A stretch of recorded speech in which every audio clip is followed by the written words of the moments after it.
Nabalaka ang Department of Social Welfare and Development sa Central Visayas kun DSWD7 sa usa ka viral video nga nagpakita sa usa ka content creator nga mihagad sa usa ka estudyante sa pag-absent sa klase ug muuban kaniya bugti sa salapi. Matud sa DSWD7, bothering ang content sa maong video. Pa-absinon ti ka, tagaan ti ka 2,000. Absent ka dayon. Sure? Sure? Nasakay ka sa usakinan. Sakay ka sa usakinan. Kuyugunti ka. Sa viral video nga pabilin gihapong makita sa social media, ang content creator makita nga mihatag og 2,000 pesos sa usa ka babaeng estudyante ug muuban kaniya.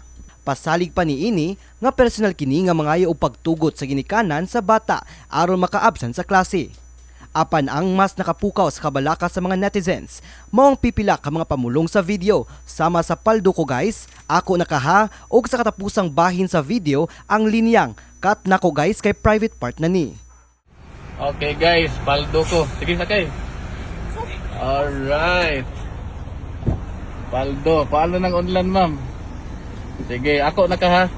I mean, imo na akong 2,000 ba ha? Sige. Okay, cut na guys, kay private part na ni.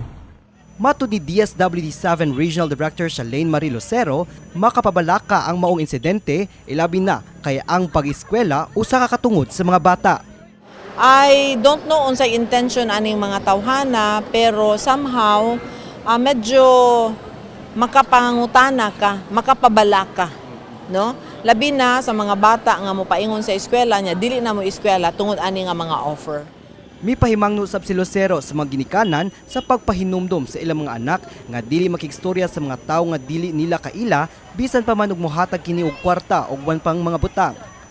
Samtang hangyo sab niya sa mga content creator nga magpakita og responsableng paghimo og content sa social media, ilabi na kung minor de edad ang malambigit.